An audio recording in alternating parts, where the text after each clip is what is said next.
La vida en la región de la cueva de Sorek, en las montañas donde vivían los mandeos, conocidos también como nasoreos, no era nada fácil, pero las montañas de Sorek eran un refugio perfecto para pasar desapercibido.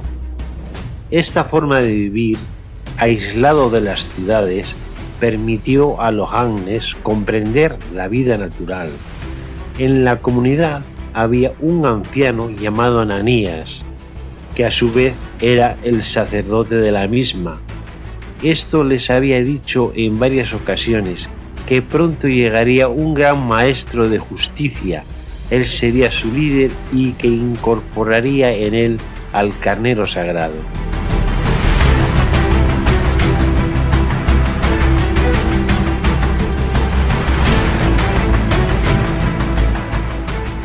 Desde el principio, Lohannes estaba muy ligado a Ananías, que le hacía reparar en las pequeñas cosas que le rodeaban.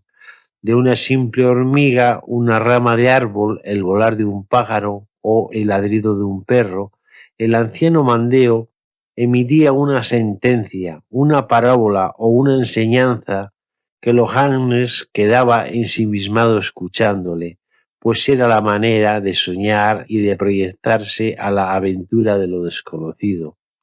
Lohannes siempre consideró al anciano como su abuelo, y éste, mirándole a los ojos, le decía: Mira, Johannes, el aire, el agua, la luz del sol o la tierra misma están repletos de seres elementales, seres que animan la energía de las plantas y nos dan la energía del aire o del agua para que nuestro cuerpo esté sano. Pero yo no los veo, abuelo. Pero ellos a ti sí.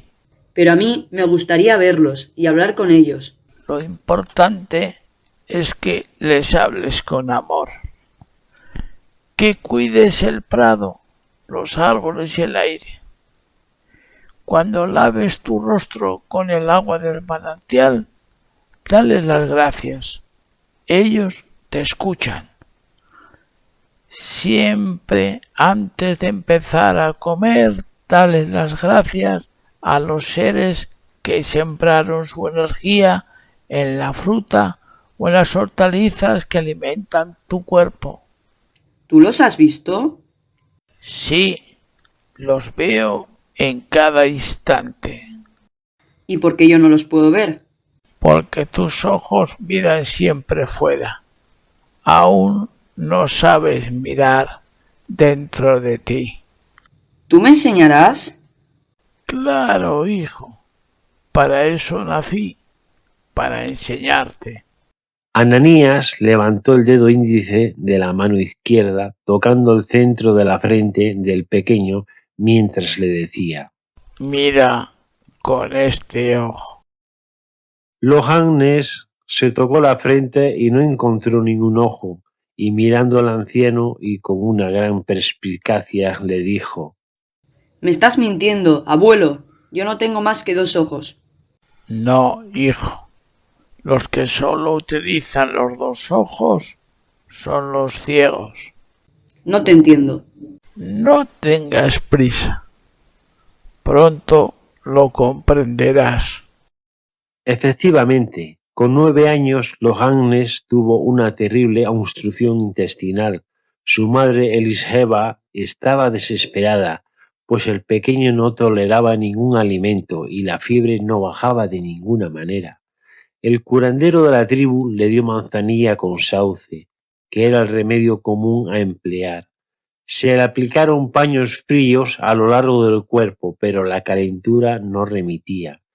Uno de los presentes llamó a Ananías, pues era el hombre de Dios, y tal como estaba la situación, el pequeño estaba más en el otro lado que entre los afligidos que le contemplaban impotentes. El venerable anciano puso sus manos sobre la cabeza del niño y comenzó a recitar unos extraños sonidos que no eran palabras en arameo, griego o latín. Eran una especie de sonidos de diversos tonos y frecuencias. Solo unos pocos iniciados de los mandeos conocían dicho alfabeto sagrado, que se utilizaba para invocar a los dioses para sanar. Antes de ponerse el sol, Lohannes comenzó a sanar. Era un conocimiento ancestral, preservado por la tribu del testimonio. Los pocos que lo conocían preferían morir antes de revelar su secreto. Solo los más puros y leales podían acceder a este secreto, y Ananías era uno de ellos. La fiebre comenzó a bajar tal y como anunció el anciano. Al anochecer, el pequeño abrió los ojos mirando extrañado a su alrededor y comenzó a gritar llamando a su madre. Eliseba acariciaba con ternura la cabeza de su hijo. El anciano Ananías se sentó al lado derecho de la cama de Lohannes y el niño le miró con simpatía y volvió su mirada hacia un ángulo de la habitación y sonrió. El anciano Ananías se percató de ello y le dijo: Ahora has mirado con los ojos del Espíritu. Él ha venido a curarte. Él te quiere proteger.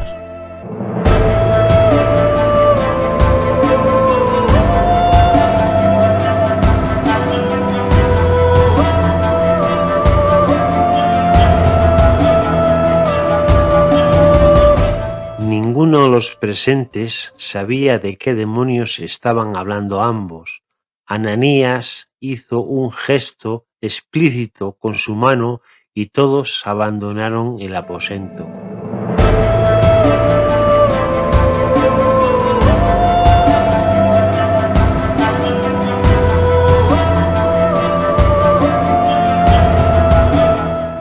Abuelo, lo he visto, lo he visto.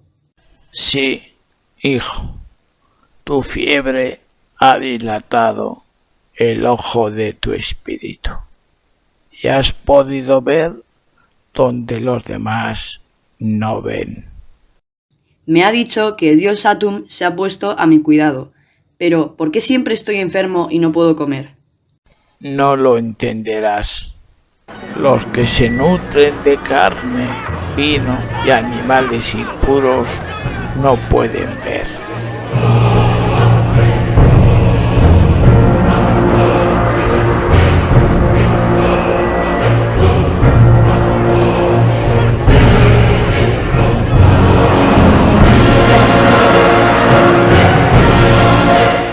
Están guiados por sus sentidos groseros y sus vidas son banales.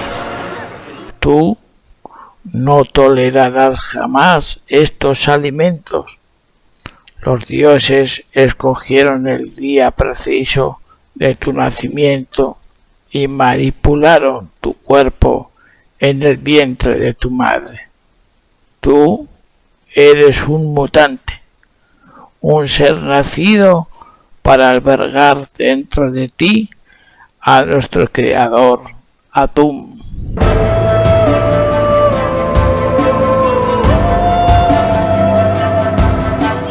No puedo entenderte, abuelo. Soy un niño.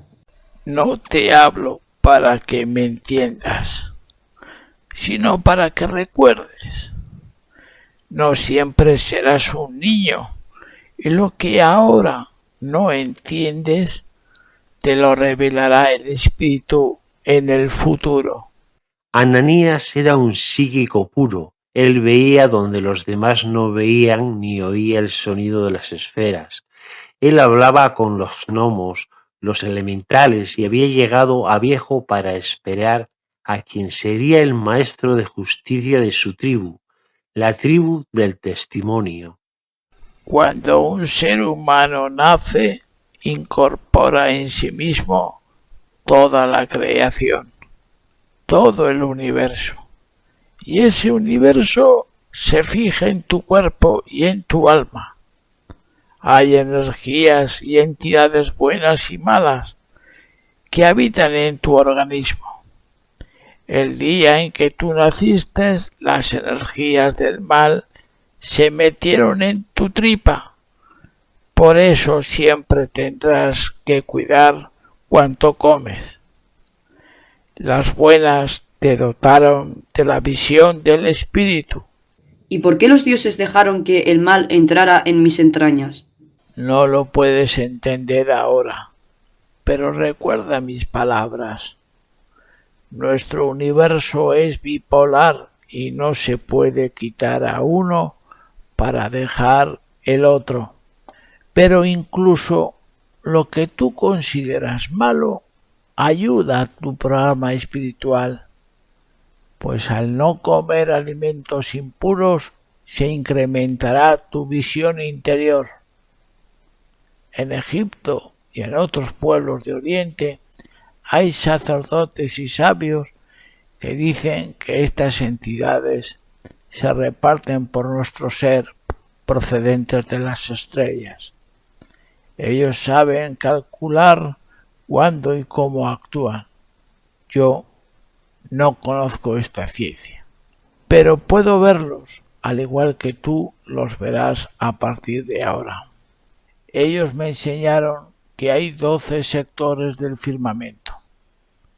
Tú naciste en el mes del primer sector y tu signo es el carnero, pues nuestro dios Satún tiene cuerpo de hombre y cabeza de carnero, tal y como está dicho en los libros sagrados, el carnero sentado en el trono.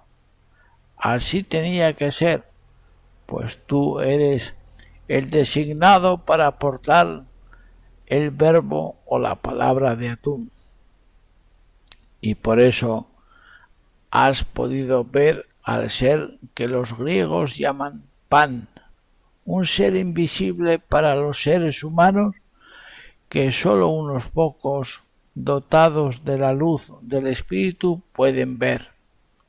Él es el fecundador de la vida, protege a las especies animales y cuida de los elementales o seres primordiales de la naturaleza.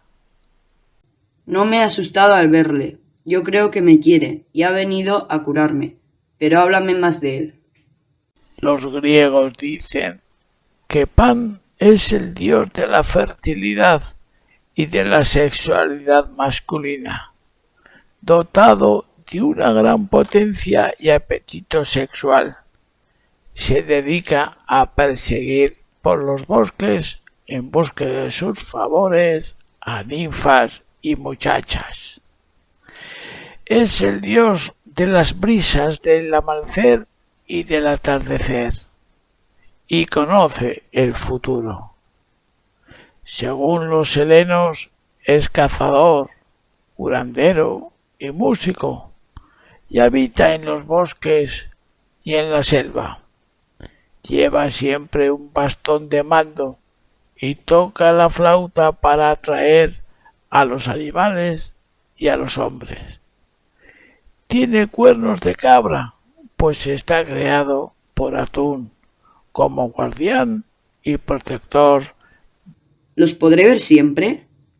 Solo cuando él quiera.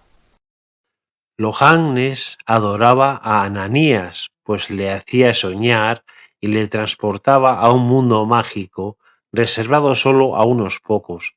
El viejo rabino educaba regularmente a Lohannes sin impedirle jugar o vivir con los otros niños de la aldea.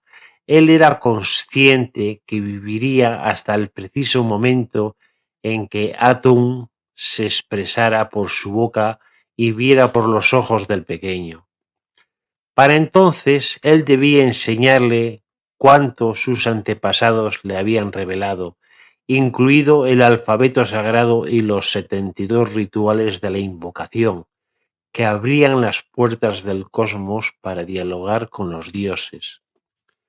Lohannes maduró pronto. Con 17 años su personalidad parecía la de un adulto reposado y paciente. Su mundo onírico y su percepción psíquica se habían desarrollado plenamente. Conocía todas las técnicas de sanación y dominaba el conocimiento de las hierbas y remedios de la naturaleza. Un cierto día ocurrió que una niña se precipitó al vacío desde una gran altura, golpeándose la cabeza sobre una roca. El impacto fue tal que parte de la masa encefálica emergió del cráneo. La niña respiraba fatigosamente cuando fue recogida. Nada se podía hacer por ella. Lohannes se acercó a la pequeña, le introdujo con suavidad los sesos dentro de la cabeza y replegó los fragmentos de huesos que todavía permanecían unidos por la dermis. Puso la mano sobre la herida y, cerrando los ojos, recitó con parsimonia una plegaria sagrada. Pasaron unos instantes y el pecho de la niña, que permanecía inmóvil, comenzó a elevarse con una respiración cada vez más prolongada. Una exclamación sonora de asombro salió de todos los presentes, pues una extraña luz violeta emergía de la palma de la mano de Lohannes. La pequeña abrió los ojos, el peligro había desaparecido.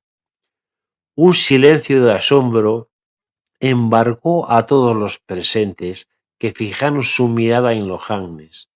El joven había dejado atrás su juventud y había asumido casi sin quererlo la responsabilidad de liderar poco a poco a la tribu.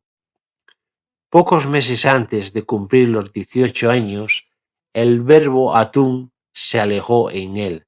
Desde ese día su mirada cambió, su mente dejó la juventud para alcanzar la maestría saturnina, revestida de luz, y sus palabras ya no iban dirigidos a los oídos sino al corazón. Eran muchos los que acudían para escuchar al joven sabio, incluso griegos y romanos que no conocían el arameo entendían sus palabras, puesto que no iban dirigidas a la mente sino al alma.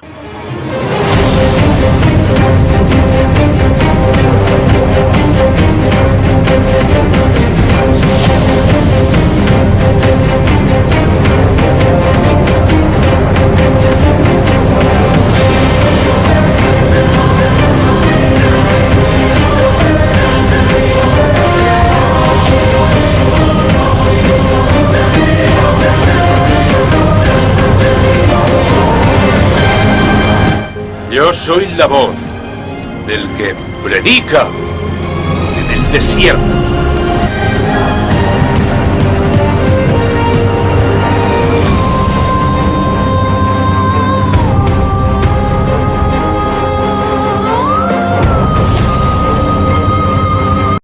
Mientras que Lohannes crecía en edad y sabiduría, Ananías iba mermando, la sombra de la muerte le rondaba y él lo sabía. Una mañana reclamó la presencia de Lohannes. Ven, Johannes, debo hablarte. La señora de la muerte está llamando a mi puerta. Han pasado más de 1000 años desde el día en que recibimos la sagrada misión de preservar el conocimiento entregado por los dioses. Nosotros somos la tribu del testimonio, los servidores de la ley del uno. Fuimos designados por nuestra capacidad de entender conceptos adelantados al tiempo humano. Pero comparados con nuestros creadores, somos como animales primitivos en cuanto a la inteligencia.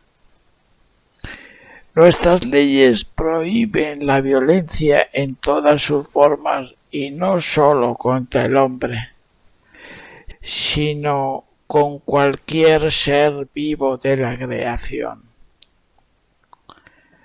Nuestras leyes prohíben adorar, deificar o elevar a categoría divina a cualquier hombre o mujer nacida de madre.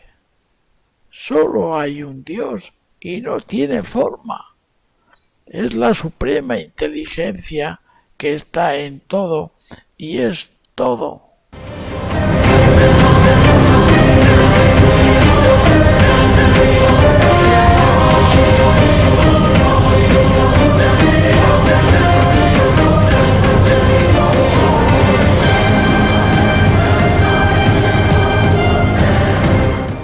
¿Y nuestro dios Atum? Johannes, Atum es un creador, un dador de vida.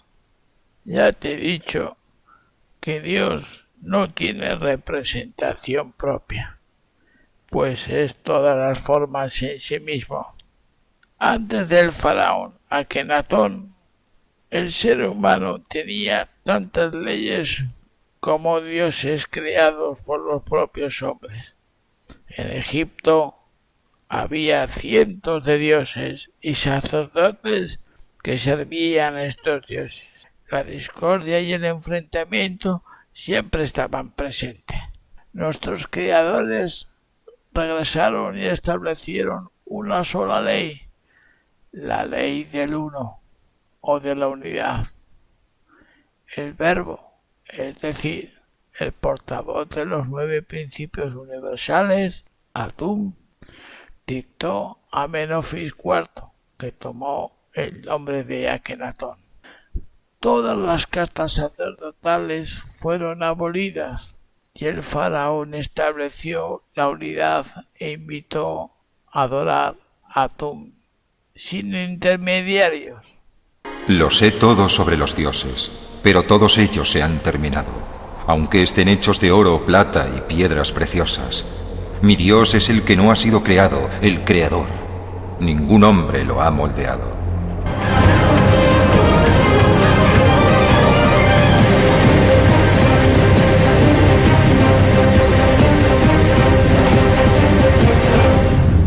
Él enseñó la ley del uno y estableció como símbolo al sol, pues sin el sol la vida no existiría. En la luz de todos los soles del universo reside la inteligencia divina. El ser humano no entendía cómo se puede dialogar con Dios sin seguir unos ritos o unas normas dictados por los sacerdotes. El hombre de entonces no podía entender el concepto de libertad de conciencia, no podía entender que Dios estaba en el cocodrilo, en el halcón, en un tullido o en cada partícula de vida que le rodea. Esto era una blasfemia para los sacerdotes, que perdían su poder, sus bienes y sus ritos. Atum ahora vuelve a hablar a través tuyo. Tienes, por tanto, la responsabilidad de ser digno de tal mandato. Pero recuerda que tú solo eres un emisario. Si consientes en ser adorado o deificado, cometerás un acto de traición. Y en torno a ti no tardarán tus adeptos en crear intermediarios o castas sacerdotales. Tu autoridad debe de ser moral, ejemplar, humilde y eficiente. Jamás toleres crear distancia entre tus hermanos. Es fácil caer en la debilidad de la vanidad. Los sacerdotes de Amón no tardaron en conspirar contra el faraón y siendo aún joven, sin poder haber culminado su obra, le envenenaron. Él creó la fraternidad solar, que en todo momento contaba con 72 iniciados. Los sacerdotes de Amón y el general Orengeb retomaron a los viejos cultos y Atum y la ciudad creada por el faraón Akenatón fueron abandonados. La fraternidad fue perseguida y finalmente el propio hermanastro del faraón, Tutmosis, tomó a los adeptos que había aceptado el culto a Atón y nos trajo a esta tierra. Pocos fueron los que entendieron la ley del uno. El propio Tutmosis, que tomó el nombre de Moisés, traicionó el mandato y la ley del uno, desviando el culto y la adoración hacia un ser llamado Yahvé, que es el Dios de Israel. Solo nuestro padre Aarón y su tribu siguieron en secreto la vieja enseñanza. Después de tantos siglos, nuestra gente ha perdido la pureza de aquella sabiduría y se han prostituido y olvidado cuanto juramos servir. Pero debes de ser indulgente con nuestra tribu, pues si hubiésemos permanecido en la enseñanza de la ley del uno, habríamos sido asesinados por este pueblo sordo y mudo, repleto de ignorantes. Somos la tribu del testimonio, y cada religión del mundo que tenga su propio Dios nos perseguirá hasta el final de los tiempos. Si les decimos que sus dioses son de barro, imperfectos, jerárquicos y doctrinales, se enfadarán. Nadie entiende que Dios está en primera persona en tu prójimo, en el agua, en el árbol o en el león. Aarón tuvo que callar y guardar este conocimiento que tú estás recibiendo, pues cuando hizo en oro puro la representación de Atum, los israelitas casi lo matan. Enterraron la estatua que nos recordaba al verbo e impusieron unas normas de sumisión a Yahvé.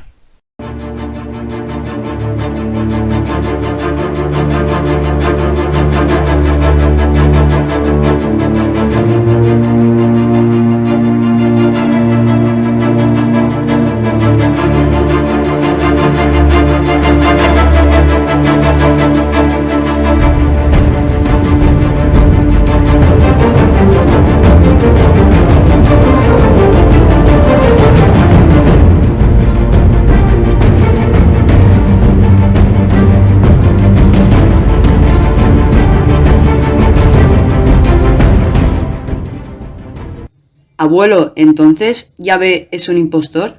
Tanto él como el Hijo que pronto se manifestará de entre las propias gentes son portadores del engaño y de la disuasión, pues se han otorgado el nombre de Dios y han exigido sacrificios y sumisión.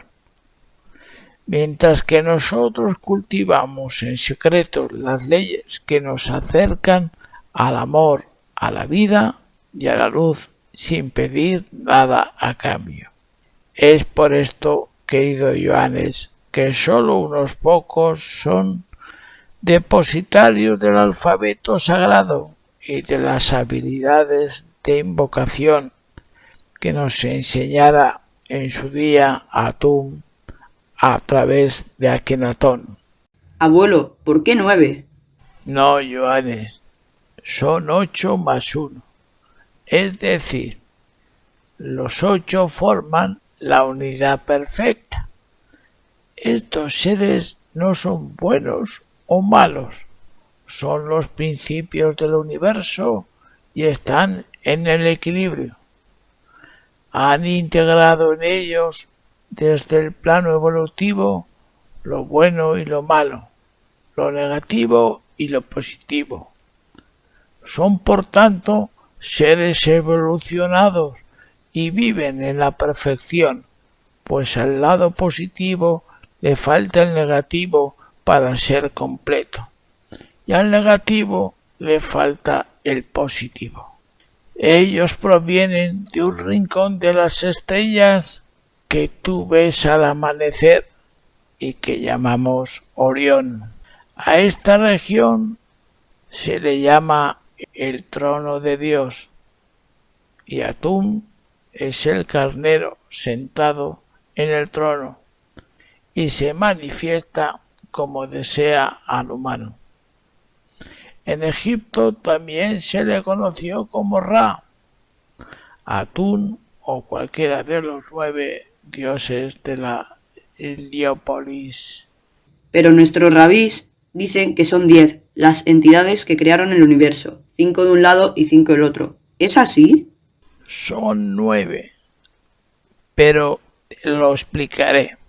Se les conoció con los nombres de Atum, Sub, Teknek, Nut, Geb, Isis, Osiris, Nemphis y Set.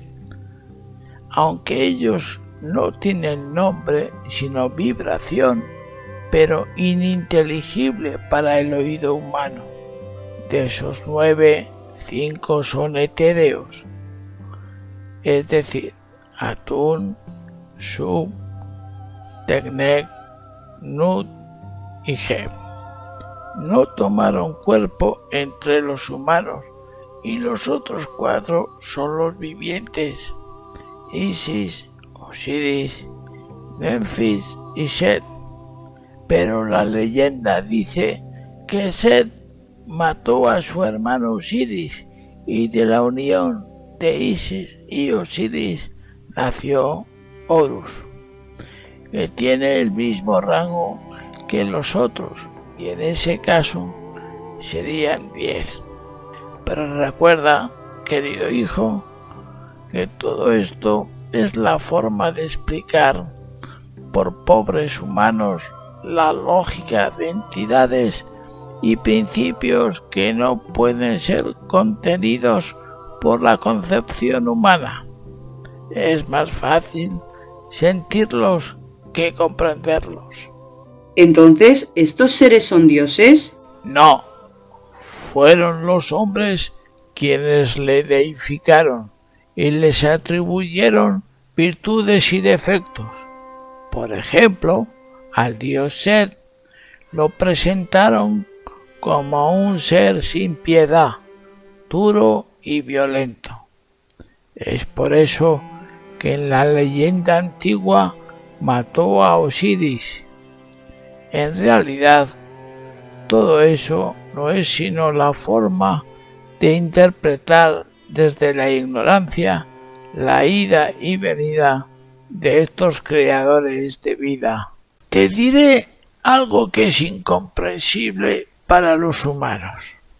Los 9 utilizan seres o cuerpos que construyen a voluntad o compenetran a otros seres de alta evolución para mostrarse al ser humano. No lo entiendo, abuelo. Los 9 son energías, conceptos, formas sin forma, pero pueden alojarse en un cuerpo inferior para mostrarse al ser humano. Tú, querido hijo, albergarás a Atún, el verbo, la palabra. Pero tú no eres él, sino que él utilizará tu boca para hablar a los seres humanos. A Set se le representó en forma de serpiente, y la vida en su origen tiene forma de serpiente. Cuéntame más, abuelo.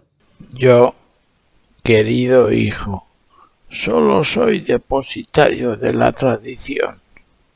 Tú tendrás que ir a Egipto, a Alejandría. Allí donde viven los sabios es donde están almacenados los recuerdos y las vivencias de nuestro pueblo. Recuerda que lo que hoy ves como absoluto e infranqueable, mañana se vuelve viejo e ineficaz. El conocimiento se revela más y mejor en la medida que crecemos, que experimentamos y vivimos experiencias y situaciones nuevas. Nuestro pueblo, al igual que otros tantos, son prisioneros del dogma, y es precisamente ese inmovilismo el que no le deja crecer ni encontrar nuevos retos y nuevas enseñanzas. Ananías, a pesar de su edad, no era sino un revolucionario, un inconformista que, conociendo los viejos dogmas, había evidenciado la tiranía que las castas sacerdotales y los doctores de la ley que imponían al pueblo cuando estos simplemente querían traspasar las fronteras del inmovilismo. La blasfemia y el pecado iban siempre acompañados de castigos, penalizaciones o muerte. Tú, Has leído la doctrina de nuestro pueblo y del pueblo judío, y sabes que quien no cumple la ley irá cuando muera al reino de la oscuridad y del dolor por toda la eternidad. Esta doctrina ha sembrado el pánico entre las gentes.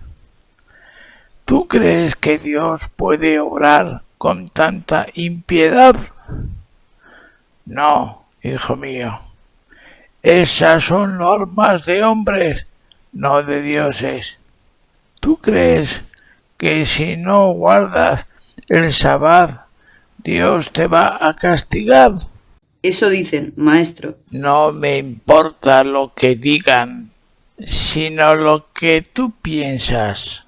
Yo no creo que Dios te castigue por esas cosas. Si así fuese, sería un Dios más humano que divino. Así es, querido hijo. Dios no está en los libros, en las leyes o en los mandatos recibidos por Moisés. Dios está en tu corazón, vive en el amor a la vida y se reviste de inteligencia y de progreso. Sé libre por dentro, pero no agredas al ignorante con tus descubrimientos. A veces tendrás que morderte la lengua y callar ante el idiota que quiere adoctrinarte o al inmovilista. Entiende que la tortuga va más lenta que la liebre, pero ambos llegarán a su destino. Miles de horas fueron las que Ananías había destinado a la preparación de Johannes. El joven profeta iba a cumplir los 21 años y ya estaba preparado para comenzar su misión como rey de luz. Pero antes tenía que viajar a Alejandría para aprender. Reinaba entonces el hijo de Herodes el Grande, conocido como Herodes Antipas, un tirano que seguía los pasos de su despiadado padre. Johannes fue llamado al ver que Ananías estaba sentado inmóvil con la cabeza erguida y con los ojos cerrados. Johannes tomó su mano y ésta estaba fría. Puso su mano en el corazón y en el cuello y comprobó que el venerable profeta ya no estaba en aquella envoltura de carne, sino en las estrellas.